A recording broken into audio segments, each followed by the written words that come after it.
Hello दोस्तों, यदि आप भी क्लास 10th का 28 जून को मैथ यानी गणित का त्रैमासिक परीक्षा देने वाले हैं तो अभी की इस क्लास में 28 जून त्रैमासिक परीक्षा के लिए हम लोग मैथ का क्वेश्चन पेपर देखेंगे। तो आप लोग इस क्लास को पूरा वॉच कीजिएगा। यहाँ पर देख सकते हो क्लास 10th क्वार्टरली एग्जामिनेशन जून 2025 त्रैमासिक परीक्षा जून 2025। ये मैथ यानी गणित का क्वेश्चन पेपर है 28 जून त्रैमासिक परीक्षा के लिए। तो मैथ का विषय कोड 110 रहने वाला है और समय 3 घंटा का मिलेगा और मैथ का भी एग्जाम 80 नंबर का ही होगा। तो चलिए हम लोग क्लास को स्टार्ट करते हैं। और अगर आप लोग इस चैनल पर नए होंगे तो चैनल को ज़रूर सब्सक्राइब कर लीजिएगा ताकि आने वाले नेक्स्ट क्लास आपके पास ज़रूर पहुँचे, क्योंकि सभी सब्जेक्ट का क्वेश्चन पेपर मिलेगा और 2026 बोर्ड परीक्षा का तैयारी भी इस चैनल पर कराया जाता है। तो आप लोग चैनल को ज़रूर सब्सक्राइब कर लीजिएगा। सबसे पहले पेपर में खंड अ मिलेगा सेक्शन ए, जिसमें आपसे वस्तुनिष्ठ प्रश्न ऑब्जेक्टिव टाइप क्वेश्चन पूछा जाएगा 1 से लेकर 70 तक, जिनमें से किन्हीं 40 प्रश्नों के उत्तर देना है एग्जाम में। तो आइए पहला नंबर क्वेश्चन देखते हैं। फर्स्ट क्वेश्चन यहाँ पर पूछा गया है, रूट 19 है एक। रूट 19 कौन सी संख्या है बताना है। परिमेय संख्या, अपरिमेय संख्या, पूर्णांक संख्या या इनमें से कोई नहीं। तो रूट 19 का वर्गमूल पूर्ण रूप से नहीं निकलेगा तो यह एक अपरिमेय संख्या हो जाएगा। ऑप्शन नंबर बी बिल्कुल राइट आंसर हो जाएगा। 2 नंबर क्वेश्चन पूछा गया है कि 140 के अभाज्य गुणनखंड में 7 का घातांक क्या होगा। तो 140 के अभाज्य गुणनखंड में 7 का घातांक पूछा गया है। तो 140 का अभाज्य गुणनखंड हम लोग कर लेते हैं। 2 से कटाएंगे तो यहाँ पर हो जाएगा 70, 2 से कटाएंगे तो ये हो जाएगा 35, फिर यहाँ पर 2 से तो कटेगा नहीं, 5 से कटेगा तो यहाँ पर हो जाएगा 7। तो 7 का घातांक पूछा गया है तो 7 है तो 1 इसका घातांक हो जाएगा। ऑप्शन नंबर बी बिल्कुल राइट आंसर होगा। 3 नंबर क्वेश्चन पूछा गया है यहाँ पर, यूक्लिड विभाजन प्रमेयिका के अनुसार किन्हीं दो धनात्मक पूर्णांकों ए और बी के लिए ऐसे अद्वितीय पूर्णांक क्यू और आर विद्यमान है कि ए बराबर बी क्यू प्लस आर, जहाँ आर संतुष्ट करता है। तो इसका राइट आंसर हो जाएगा यहाँ पर बी जो होगा वह छोटा होगा आर से और आर जो होगा छोटा होगा 0 से और बराबर भी होगा, यानी right answer option number C होगा। नेक्स्ट क्वेश्चन है 4 नंबर यहाँ पर, यदि m एक धनात्मक पूर्णांक है तो एक धनात्मक सम पूर्णांक का रूप क्या होगा। तो यहाँ पर सम पूर्णांक का रूप पूछा गया है तो 2m + 2 हो जाएगा। क्यों? क्योंकि यहाँ पर m के जगह पर 1 रखिए, 2 रखिए, 3 रखिए या 4 रखिए, कोई भी संख्या रखेंगे तो हमेशा ये सम पूर्णांक का रूप आएगा, इसलिए यहाँ पर 2m + 2 हो जाएगा। जैसे यहाँ पर 2 गुना m के जगह पर 1 रखेंगे तो भी सम संख्या होगा, 2 रखेंगे तभी सम संख्या होगा। यहाँ पर 2 + 2 बराबर 4 हो जाएगा। 4 कौन सी संख्या है? सम संख्या है। तो राइट आंसर बी होगा। नेक्स्ट क्वेश्चन है 5 नंबर, प्रत्येक अपरिमेय संख्या होती है तो प्रत्येक अपरिमेय संख्या एक वास्तविक संख्या होती है। Option number D right answer. 6 number question है, निम्नलिखित में किसका दशमलव प्रसार शांत है। तो यहाँ पर 19/80 का दशमलव प्रसार शांत होगा, क्योंकि इसका हर का गुणनखंड करेंगे तो 2 और 5 आएगा। यहाँ पर हर का गुणनखंड करेंगे 80 का तो 2 से कटाएंगे 40, 2 से कटाएंगे तो 20, 2 से कटाएंगे तो 10 और 2 से कटाएंगे तो यहाँ पर हो जाएगा 5। तो यहाँ पर देखिए 2 और 5 है, तो अगर हर के गुणनखंड में 2 और 5 आता है तो ये शांत होगा, 2 और 5 के अलावा कोई और संख्या आता है तो अशांत होगा। नेक्स्ट क्वेश्चन है 7 नंबर क्वेश्चन है कि निम्नलिखित में कौन परिमेय संख्या है। बताना है कि निम्नलिखित में कौन परिमेय संख्या है। तो यहाँ पर हो जाएगा √100 + √100 एक परिमेय संख्या है, क्योंकि √100 का वर्गमूल 10 हो जाएगा और प्लस में यहाँ पर 100 का वर्गमूल 10, तो ये 20 हो जाएगा, यानी रूट से बाहर हो जाएगा, इसलिए यह परिमेय संख्या होगा। नेक्स्ट क्वेश्चन है 8 नंबर, 42 का ये गुणनखंड दिया गया है, 35 का गुणनखंड दिया गया है, तो 42 और 35 का मौसा क्या होगा। 42 और 35 का मौसा यानी HCF पूछा गया है। तो HCF कौन होता है? तो जो दोनों में कॉमन होता है वहीं HCF यानी मौसा होता है। तो यहाँ पर 35 इसमें है, इसमें नहीं है, 1 नहीं है, 7 यहाँ पर देखिए इसमें भी है और 7 इसमें भी है, तो कॉमन क्या है? 7 है, तो यहीं इसका मौसा हो जाएगा। Option number B right answer.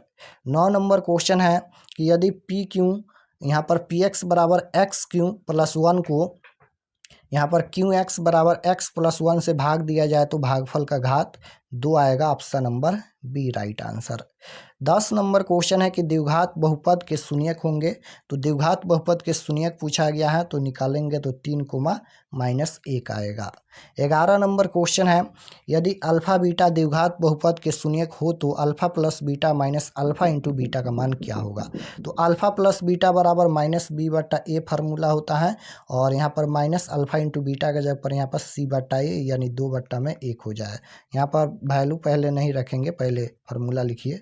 c/a होता है, और माइनस बी के जगह पर यहाँ पर +6 है, तो प्लस माइनस माइनस का 6, ए के जगह पर 1, माइनस सी के जगह पर 2, ए के जगह पर 1। तो यहाँ पर देखिएगा तो -6 -2 है, तो यहाँ पर माइनस का कितना हो जाएगा, 8 हो जाएगा। ऑप्शन नंबर बी बिल्कुल राइट आंसर होगा। नेक्स्ट क्वेश्चन है 12 नंबर, यदि बहुपद का एक शून्यक -3 है तो k का मान पूछा गया है। तो x के जगह पर -3 रख देंगे, k का मान आ जाएगा 11। Option number C right answer. 13 number question है निम्नलिखित में कौन वह द्विघात बहुपद है जिसके शून्यक 5n -3 है। तो राइट आंसर इसका आ जाएगा x² - 2x - 15, क्योंकि बहुपद का फार्मूला क्या होता है, x² minus alpha plus beta into x plus alpha into beta होता है। तो यहाँ पर ये शून्यक दिया गया है, अल्फ़ा है और बीटा है, तो अल्फ़ा प्लस बीटा करेंगे, फिर अल्फ़ा इंटू बीटा करेंगे और वैल्यू रखेंगे, तो ऑप्शन नंबर डी इसका आंसर आएगा। 14 नंबर क्वेश्चन है यदि बहुपद px का एक गुणनखंड x+2 हो तो बहुपद px का एक शून्यक क्या होगा। तो यहाँ पर हो जाएगा -2, क्योंकि यहाँ पर x+2 दिया गया है, तो बराबर 0 कर देंगे, तो x बराबर +2 है, इधर आएगा तो -2। Option number B right answer. 15 number question है इसका घात पूछा गया है, तो गुना करेंगे, यहाँ पर x बाहर है तो गुना करेंगे तो 7x के पावर 3 हो जाएगा। अधिकतम घात यही है, तो इसका राइट आंसर सी हो जाएगा। 16 नंबर क्वेश्चन है कि घात 1 वाले बहुपद को कहते हैं। तो एक घात वाला बहुपद रैखिक बहुपद कहलाता है। ऑप्शन नंबर बी बिल्कुल राइट आंसर। 17 नंबर क्वेश्चन है यदि x + y = 14, x - y = 4 हो तो x और y का वैल्यू पूछा गया है। तो इसको विलोपन विधि या प्रतिस्थापन विधि से बनाएंगे तो x का मान 9 आएगा और y का मान 5 आएगा। ऑप्शन नंबर ए बिल्कुल राइट आंसर होगा। 18 नंबर क्वेश्चन है दो रैखिक समीकरणों के रेखा चित्र यदि प्रतिच्छेदी रेखाएं हो तो हलों की संख्या।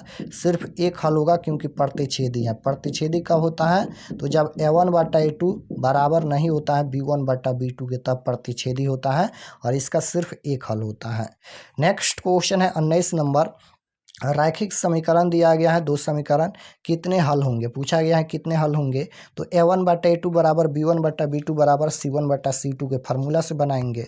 a1 के जगह पर 1 है, a2 के जगह पर 3 है, b1 के जगह पर -3, b2 के जगह पर -9, c1 के जगह पर -3, c2 के जगह पर यहाँ पर -2। तो यहाँ पर 1/3 हो जाएगा, और बराबर में ये भी कट के 1/3 हो जाएगा, माइनस माइनस प्लस हो जाएगा। फिर यहाँ पर -3/2 है, तो यहाँ पर a1/a2 बराबर है b1/b2 के, लेकिन यहाँ पर ये बराबर नहीं है c1/c2 के, तो इसका कोई हल नहीं होगा, और ये समानांतर होता है। राइट आंसर क्या हो जाएगा, कोई हल नहीं है, option number B right answer. Next question है यहाँ पर 20 नंबर, यदि a1/a2 बराबर b1/b2 बराबर c1/c2 तो समीकरण निकाय का आलेख कैसा होगा। तो यहाँ पर ये तीनों बराबर होगा, तो ये समपाती सरल रेखाएं होगा। Option number B right answer हो जाएगा। ये सभी क्वेश्चन हम पढ़ाए हैं, चैप्टर बाय चैप्टर भी पढ़ाए हैं। समपाती कब होता है, तो जब a1/a2 बराबर b1/b2 बराबर c1/c2 होता है, यानी जब तीनों बराबर होता है तब समपाती होता है, और समपाती होता है तो इसका कितना हल होता है, अनगिनत हल होता है, और ये संगत होता है। नेक्स्ट क्वेश्चन है 21 नंबर, यहाँ पर दिया गया है 3x = 12 का आलेख कैसी सरल रेखा होगी। तो राइट आंसर हो जाएगा y अक्ष के समानांतर, option number B. Next question है निम्नलिखित में कौन द्विघात समीकरण नहीं है। तो ऑप्शन नंबर सी द्विघात समीकरण नहीं है। नेक्स्ट क्वेश्चन है 23 नंबर क्वेश्चन है कि के किस मान के लिए समीकरण x² + 6x + k = 0 के मूल वास्तविक और असमान होंगे। बताना है कि यहाँ पर के किस मान के लिए मूल वास्तविक और असमान होंगे। तो इसको d बराबर b² - 4ac के फार्मूला से बनाएंगे। तो यहाँ पर 9 जो होगा वह छोटा होगा k से, option number C right answer. 24 number question है द्विघात समीकरण का मूल पूछा गया है, तो इसका मूल निकालेंगे तो -1, 2/3 आएगा, option number D right answer. Question number 25 देखिएगा, पूछा गया है यदि द्विघात समीकरण हो तो समीकरण के मूलों की प्रकृति पूछा गया है, तो कोई वास्तविक मूल नहीं होगा, right answer option number C हो जाएगा। कोई वास्तविक मूल नहीं होगा यानी डी का मान जो है वह 0 से छोटा आएगा, तो कोई वास्तविक मूल नहीं होगा। यहाँ पर देख सकते हो 0 से छोटा है डी का मान b² - 4ac, तो कोई वास्तविक मूल नहीं होगा। नेक्स्ट क्वेश्चन है 26 नंबर द्विघात समीकरण के मूलों के जोड़ और मूलों का गुणनफल पूछा गया है, तो 2:3 आएगा, option number D. 27 number question है यदि द्विघात समीकरण के मूलों का गुणनफल -4 हो तो p का वैल्यू पूछा गया है, तो मूलों का गुणनफल बराबर यहाँ पर -4 दिया गया है, बराबर में यहाँ पर c/a फार्मूला होता है, तो c के जगह पर यहाँ पर हो जाएगा p, a के जगह पर 1, यानी यहाँ पर ही हो जाएगा, यहाँ पर गुना करेंगे तो यहाँ पर हो जाएगा p -4, तो p बराबर -4, option number D right answer हो जाएगा। नेक्स्ट क्वेश्चन है 28 नंबर द्विघात समीकरण के विवेचक, तो राइट आंसर क्या हो जाएगा, d बराबर b² - 4ac, तो b के जगह पर p है, तो p² - 4 के जगह पर यहाँ पर 1 हो जाएगा, 4 गुना a के जगह पर 1 और c के जगह पर q, यानी यहाँ पर p² - 4q, option number A right answer. Next question है 29 नंबर क्वेश्चन है कि समानांतर श्रेणी दिया गया है, इसका nवां पद क्या होगा। nवां पद पूछा गया है, तो nवां पद का फार्मूला होता है a + n - 1 × d। इस फार्मूला से बनाएंगे तो 4n - 3 इसका राइट आंसर आएगा। 30 नंबर क्वेश्चन है कि समानांतर श्रेणी दिया गया है, इसका 36वां पद क्या होगा। तो 36वां पद पूछा गया है, तो यहाँ पर फार्मूला लिखेंगे a+ में 1 घटाकर 35d लिखेंगे, तो यहाँ पर a के जगह पर 10 है, प्रथम पद प्लस में 35 गुना d के जगह पर d होता है सार्वंतर, और सार्वंतर कैसे निकलता है, तो दूसरे पद में से पहले पद को घटाया जाता है, 7 में से 10 घटाएंगे तो -3 हो जाएगा, तो 10 प्लस में यहाँ पर गुना करेंगे तो ये हो जाएगा 5 तिहाई 15, उसके बाद यहाँ पर 3 तिहाई 9, 1 10, माइनस का 100 यहाँ पर 5 आएगा, तो यहाँ पर 10 हो जाएगा, और यहाँ पर प्लस है, यहाँ पर माइनस है, प्लस माइनस माइनस हो जाएगा, माइनस का 105, 10 में से 105 घटाएंगे तो ये माइनस का 95 आएगा, ऑप्शन नंबर सी में दिया गया है, राइट आंसर सी हो जाएगा। 31 नंबर क्वेश्चन है समानांतर श्रेणी का यहाँ पर 5वां पद क्या होगा, तो ये हो जाएगा ऑप्शन नंबर यहाँ पर बी हो जाएगा, √50 हो जाएगा। नेक्स्ट क्वेश्चन है 32 नंबर, यदि x + 2 3x + 4x + 1 किसी समानांतर श्रेणी के 3 क्रमागत पद हैं, तो x का मान पूछा गया है, तो 3 इसका राइट आंसर आएगा। 33 नंबर क्वेश्चन है कि 1/3 एंड 1/8 का समानांतर माध्य पूछा गया है, तो 11/48 आएगा। 34 नंबर क्वेश्चन है यदि किसी समानांतर श्रेणी का nवां पद दिया गया है, तो प्रथम 3 पद का योगफल क्या होगा, तो 15 इसका राइट आंसर आएगा। उसके बाद 35 नंबर क्वेश्चन देखिए 9 पदों का योग पूछा गया है, तो Sn बराबर n/2 × 2a + n - 1 × d formula होता है, उस फार्मूला से बनाएंगे तो -3/2 इसका राइट आंसर आ जाएगा। 36 नंबर क्वेश्चन है यदि किसी समानांतर श्रेणी का प्रथम पद a एन सार्वंतर d हो तो उस समानांतर श्रेणी का nवां पद क्या होगा। तो nवां पद का फार्मूला होता है a + n - 1 × d, option number B में दिया गया है, right answer option number B हो जाएगा। नेक्स्ट क्वेश्चन है 37 नंबर, बिंदुओं दिया गया है, इसके बीच का दूरी बताना है, तो दूरी सूत्र क्या होता है, √x2 - x1 के स्क्वायर प्लस y2 - y1 के स्क्वायर, इस फार्मूला से बनाएंगे, बना लेते हैं यहाँ पर √x2 के जगह पर यहाँ पर 4 माइनस यहाँ पर x1 के जगह पर यहाँ पर है 2 स्क्वायर करेंगे, और प्लस में y2 के जगह पर 1 माइनस का y1 के जगह पर 3 स्क्वायर करेंगे, तो यहाँ पर हो जाएगा 4 में से 2 घटाएंगे तो 2 का स्क्वायर, और प्लस में यहाँ पर -2 का स्क्वायर हो जाएगा, तो 2 का स्क्वायर 4 हो जाएगा, प्लस में यहाँ पर हो जाएगा -2 का स्क्वायर 4, तो 4 और 4 8 हो जाएगा, √8 हो जाएगा। √8 नहीं दिया गया है, तो 8 का यहाँ पर फैक्टर कर लेते हैं, 2 से घटाएंगे 4, 2 से घटाएंगे 2, यहाँ पर ये हो जाएगा 2√2 हो जाएगा, right answer option number B हो जाएगा, 2√2। नेक्स्ट क्वेश्चन है रेखा दिया गया है x x बराबर 10 आलेख निम्न में से किस बिंदु से होकर गुजरेगी? तो इसका आंसर इनमें से कोई नहीं होगा, option number D. 39 number question है, बिंदु P से y अक्ष पर डाले गए लंब की लंबाई यदि 6 हो तो बिंदु P का x निर्देशांक क्या होगा? तो 6 इसका राइट आंसर आएगा। 40 नंबर क्वेश्चन पूछा गया है, बिंदुओं दिया गया है 3,4 एंड 5,6 को मिलाने वाली रेखाखंड के मध्य बिंदु का नियामक। तो मध्य बिंदु का फार्मूला होता है x1 plus x2/2 y1 plus y2/2 होता है। x1 के जगह पर 3 है, x2 के जगह पर 5 है, 5 और 3 8/2 हो जाएगा, कोमा यहाँ पर 6 और 4 10/2 हो जाएगा। तो यहाँ पर 4 हो जाएगा और दूसरा यहाँ पर 5 दूना 10 5 हो जाएगा। 4,5 इसका राइट आंसर आएगा, ऑप्शन नंबर सी में दिया गया है। नेक्स्ट क्वेश्चन है, एक्स अक्ष का समीकरण। तो एक्स अक्ष का समीकरण जो होता है y बराबर 0 होता है। अगर एक्स अक्ष का समीकरण पूछा जाएगा तो y बराबर 0 होता है, और y अक्ष का समीकरण पूछा जाएगा तो x बराबर 0 होता है। दोनों आपको याद रखना है। 42 नंबर क्वेश्चन है, किसी त्रिभुज के शीर्ष बिंदुओं के निर्देशांक इतना है तो उसके केंद्र के निर्देशांक क्या होगा? तो केंद्र के निर्देशांक का फार्मूला होता है x1 plus x2 plus x3/3 y1 plus y2 plus y3/3। तो इसका राइट आंसर हो जाएगा, यहाँ पर देख लेते हैं। तो यहाँ पर जोड़ लेते हैं, 4 0 4 और 4 और 5 9, 9/3 हो जाएगा, कोमा 6 4 10 और 10 और 5 15, 15/3 हो जाएगा, 3 3 9 और यहाँ पर हो जाएगा 3 5 15, 3 5 आएगा, ऑप्शन नंबर डी में दिया गया है, 3 5 इसका राइट आंसर होगा। नेक्स्ट क्वेश्चन है, किसी त्रिभुज के शीर्ष बिंदुओं के निर्देशांक हैं तो उसकी परिमिति का पूछा गया है। तो राइट आंसर 12 इसका आंसर आएगा।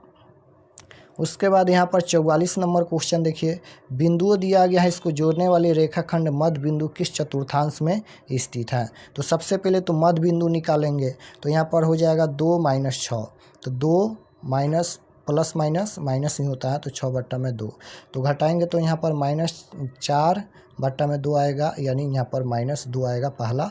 दूसरा देखिए 3 7 और 3 10 हो जाएगा, 10/2 यानी 5 आएगा।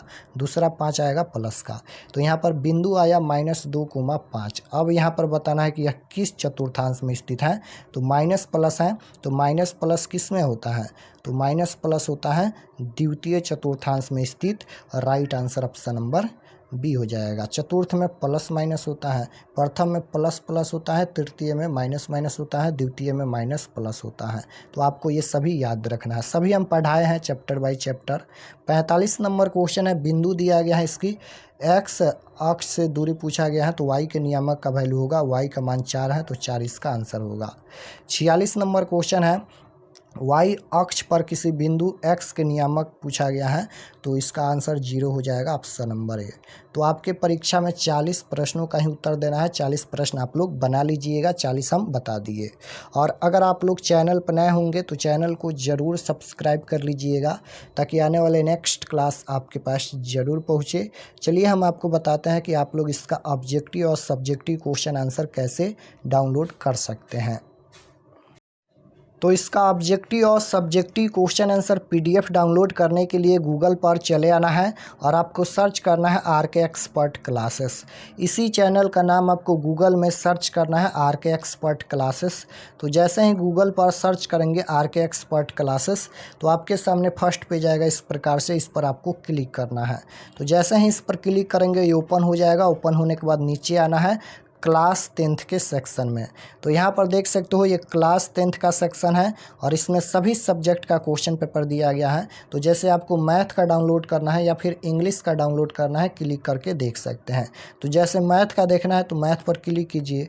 क्लिक करने के बाद ये ओपन हो जाएगा। ओपन होने के बाद नीचे आइए, यहाँ पर सब्जेक्ट ये मैथ का पेज खुला है। एग्ज़ाम डेट 28 तारीख को होने वाला है। और यहाँ पर नीचे आएंगे तो परीक्षा से संबंधित जानकारी लिखा गया है, आप लोग पढ़ सकते हैं। और नीचे आएंगे तो यहाँ पर देखिए class 10th quarterly exam math objective answer की ऑब्जेक्टिव का आंसर अपडेट हो रहा है। तो आप लोग रिफ्रेश एक बार कर लीजिएगा, ये अपडेट हो जाएगा अभी। उसके बाद नीचे आएंगे तो सब्जेक्टिव PDF डाउनलोड पर क्लिक करके आप लोग सब्जेक्टिव का PDF डाउनलोड कर सकते हैं। तो यहाँ से आकर आप लोग मैथ और इंग्लिश दोनों का क्वेश्चन पेपर देख सकते हैं, PDF डाउनलोड कर सकते हैं।